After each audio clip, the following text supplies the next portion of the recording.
I've never designed a sticker sheet before, so let's see how it turns out. Hey, I'm Shuki, the artist behind Novira, soon to be Novira Curious. Today we are going to do some cozy coloring and chatting. I'm getting ready for my very first art market this October, so I will be designing my very first sticker sheets. Today I will be coloring the first one, and while I'm drawing and coloring, I will also tell you some little story bits and ideas behind the stickers I've made up along the way. I really wanted to make these stickers feel unique, cozy and cute, so let's get comfy, grab our coloring supplies, some snack and spend some time together. I wanted to go for a more mythical Halloweeny vibe with this, so that's the direction I'm taking with the sticker sheets. I will actually be designing, or mostly coloring, 2 other sticker sheets in the future videos too. You might see me switching over to those canvases from time to time throughout this video for a bit of inspiration. Originally I didn't even want to make a video about making stickers because I've always felt extremely insecure about my art, especially my drawings, but then I realized that making these A55 sticker sheets would give me a chance to create something really detailed and make them stand out from the thousands of other stickers you might see in an artist alley. And also I felt like it would have been a waste of time not to record a video because it would have also meant I could not upload anything this week, and I felt bad about that. Wanting to stand out at artist alley is also the main reason I decided to make some original art instead of fun art. I know it's a bit of a risk, especially since I'm still pretty inexperienced, but personally I love seeing original art at artist alley. As a lot of artists, understandably so, sell prints, stickers and keychains of whatever is currently most popular, but I was worried that as a beginner my fan arts wouldn't be just as good and they wouldn't stand out enough. I will mostly be selling wearable pieces and decorations at my table, but I also wanted to have some lower priced items, and since I know a lot of people really like buying stickers, that will be one of them. Personally, I'd much rather buy sticker sheets than 20 individual stickers. They usually feel like a better value too. One sticker can be around 1 to 3 euros, while a sticker sheet with 8 to 12 stickers can be around 6 to 10 euros. So that's why I will mostly be making sticker sheets.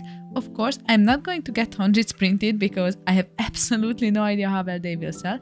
I'm thinking of making 3 different designs and getting around 20 to 30 of each printed. I don't think that's too bad of a risk. Well, I might change my mind when I'm sitting there surrounded by 60 to 90 sticker sheets that nobody wants. But sadly, I think taking a few risks is just part of being an artist. So just as a little research, I would love to know what kind of art do you like seeing at artist alleys? Do you prefer original art or fun art? And are you someone who actually buys stickers? Also let me know whether you prefer sticker sheets or individual stickers, because I might choose a few from my favorite designs or what you, my viewers, find the best from the 3 sheets and get those printed separately too. I don't own a printer or cutting machine, as that would be quite a big of an investment to make at the beginning, so I found a few places where I can get my stickers printed instead. It's definitely much more expensive than I originally anticipated, but I think it makes more sense than investing in all the equipment myself right away. I will also be waiting until all 3 of my sticker sheets are finished before sending them off for a printing, so I can get everything printed at the same time, and when they arrive I will make an unboxing video. That's so exciting. Also, let me tell you, I spent so much time on designing my stickers to fit my Curiosity Shop vibe my brand is trying to turn into, while keeping the old to me cozy vibe. So before I start yapping more about the other stuff, let me tell you a little bit about the sticker sheet, because you will be seeing some recurring characters in my other sheets as well.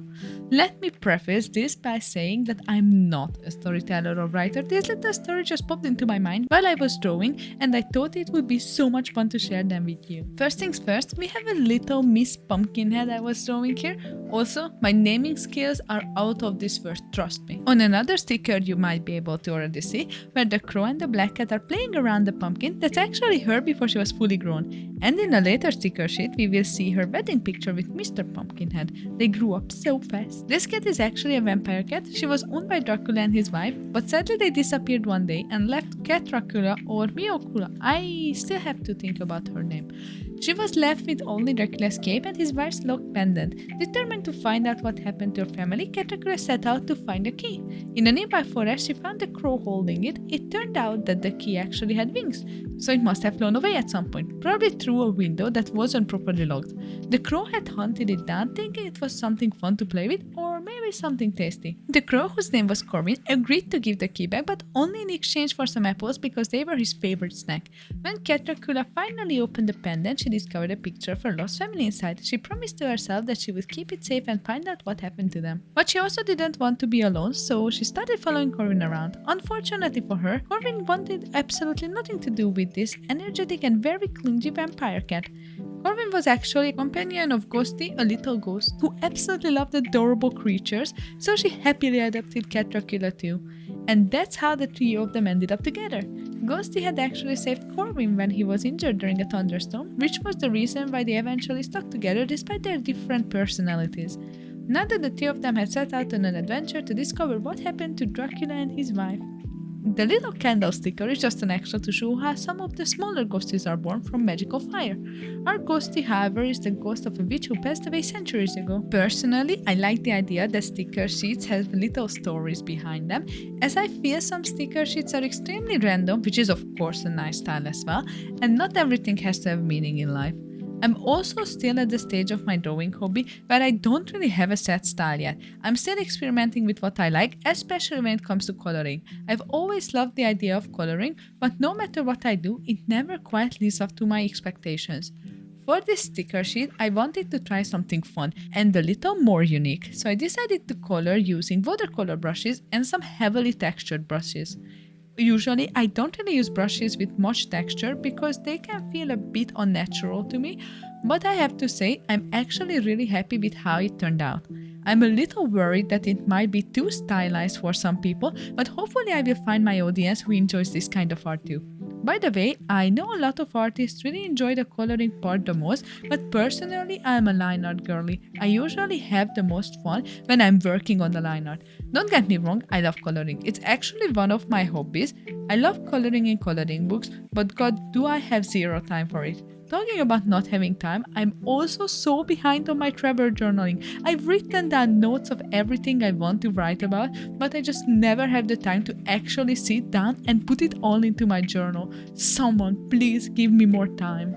Anyways, it's been a pretty stressful time recently with all the new EU regulations, which is why I have to sadly temporarily stop shipping to the EU. I'm so sorry about that, and I'm still waiting more information about this. If you want to hear more about what's going on, check out my other video where I talk about it in more detail, including how you can help small businesses across the EU for free. And I also had my first driving lesson. Damn, I was so stressed. I was genuinely so nervous that I almost cried and threw up. Luckily, I managed to avoid both of those things. I did so badly though. My driving instructor said it wasn't so bad for the first lesson, but oh god, I don't really believe him. I thought I would be much less stressed for my next class, which is happening next week, but somehow I'm even more nervous now. I barely remember what I learned, and I'm just sitting here wondering if I'm actually going to be able to do any of the things I did in the first class. Please tell me how you got over your fear of driving, because it's getting really serious for me and the anxiety is genuinely making me feel sick. On a more positive note, my stickers are coming along pretty nicely. I also decided to color in the line art with some textured brushes, and I have to say I think it really elevates the overall look. The most difficult part was coloring the cat and the crow because they were both black. It was surprisingly hard to make them look interesting without making them too dark. I especially struggled with the crow's pattern and Catracula's coat. They kept looking green, then brown, and after redoing them for about 5 times, I think I finally got them right. Now I'm a little worried if I will be able to replicate the same colors later. Honestly, I can't decide which sticker is my favorite so far. I'm probably the happiest with the apple and the big Catracula. I know that the apple is a little bit boring compared to the others, but it's just so cute. There is something about it that makes me weirdly satisfied, and I honestly don't know how to explain it. I have to say, I'm so slow at drawing. I don't know how to speed up the process without losing any quality. Hopefully with time I will get better at it though. It was a little bit tricky making the white outlines, as I don't really like how they look, but sadly the printing company requires them for cutting, understandably so. I was in luck since I'm using Clip Studio Paint and outlining the stickers takes like 10 to 30 seconds per sticker, plus a little bit of adjustments. But I also didn't want to spend too much time coloring all the little background decorations. But my perfectionism got the better of me and I couldn't resist adding tiny little leaves and then the details to the leaves. And then I wanted them to look as close to the stickers as possible. So yeah.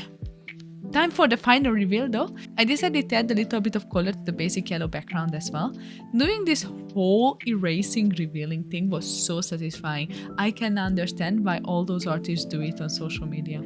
So what do you think? Which one is your favorite sticker? And do you think I should make any of them big individual stickers? If you enjoyed this video, don't forget to like and subscribe, stay whimsy, and I will see you in the next one. Bye!